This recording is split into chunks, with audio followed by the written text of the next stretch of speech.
I think it's very important to bring dignity to the lives of these people who we lost to police violence. These are people who not only lost their lives, but also lost some of their dignity in the process. You know, it wasn't enough that Mike Brown was killed in the street, but his body was left in the street for over 4 hours.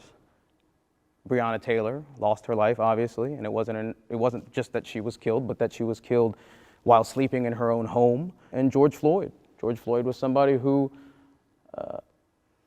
lost his life, but also lost it in particularly horrific fashion, in that he had someone kneel on his neck for almost 9 minutes in the street in front of people who knew and loved him. And considering that, I think that it's important for us to give some of that dignity back to those individuals and their families.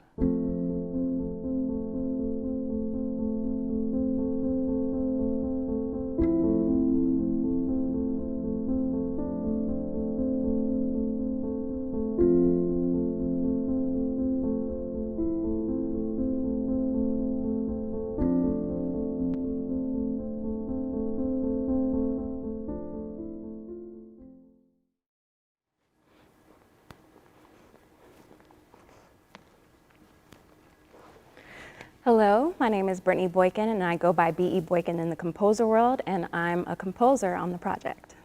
I love working with Brittany. She's my librettist, and I asked her to collaborate with me on this piece, and she's just such a phenomenal writer. So when I got the text, I thought that it really embodied Rayshard Brooks and his story, and I wanted to kind of work through, I guess, memorializing him and humanizing him in a way that would just kind of bring his story to light, bring his life to light.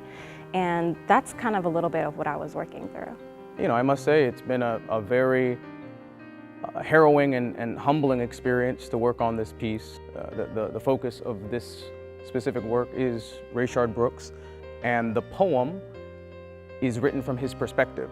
I had a lot of projects last year specifically focused on Black Lives Matter or other instances of social injustice within the Black community, and it's not easy as a creative or as a composer to kind of internalize that. But I think at the end of the day, I just try to go as deep as I can within myself and just try to figure out, well, what do I want the music to say? What do I want the story to be? And I think that has to be the focus as I continue to go forward. But it does have its challenges because it is very emotional, it's very traumatic. You try to just go work around that so that the music can still speak. Sort of having to sing from his mind and from his voice is something that has been not only a challenge in terms of being able to go to the place necessary to sort of represent this person who died in such horrific fashion, but also to do justice to him. I mean, this was a real person who can't speak for himself. The poet uses phrases and words that sort of have a double meaning, which is very compelling. For example, I mean, the first line is, "For you I leave a dream." Dream was the name of one of Rayshard Brooks' daughters. The next line is, "Blessings to hold, to keep in the wake of my absence." Blessing is the name of another one of his daughters. "Hear my voice come back to you like a memory." And already that's a very evocative phrase in itself, but then you learn that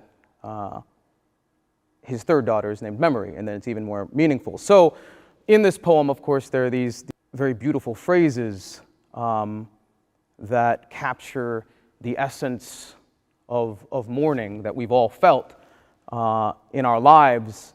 So it's very universal in that sense, but at the same time, it's also very personal to Rayshard Brooks and his life and his story. It's very compelling, this piece, and very moving, I think, just about to anyone who has the pleasure of listening to it.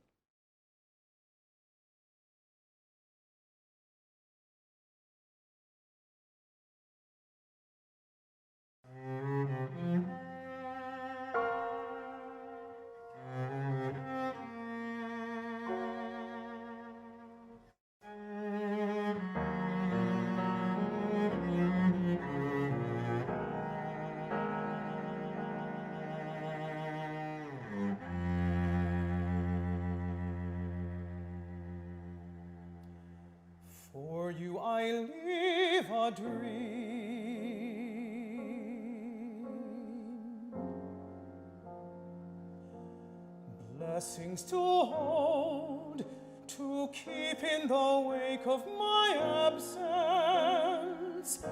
I'm waiting now, floating beneath a swell of peach trees. Unheld, I'm dancing, still swaying to the beat. I'm dancing, still swaying to the beat of your pulse. I'm dancing where love is an echo.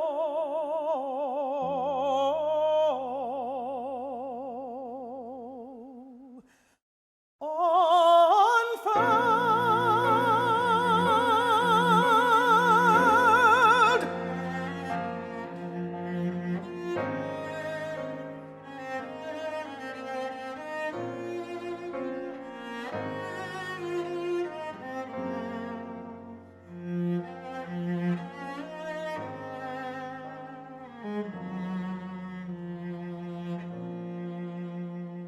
Hear my voice call back to you like a memory,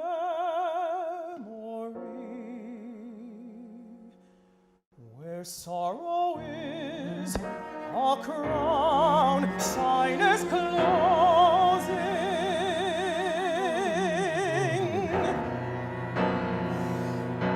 I reach,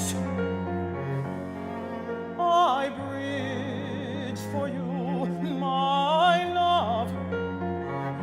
The journey is never too far to reach from here, your face.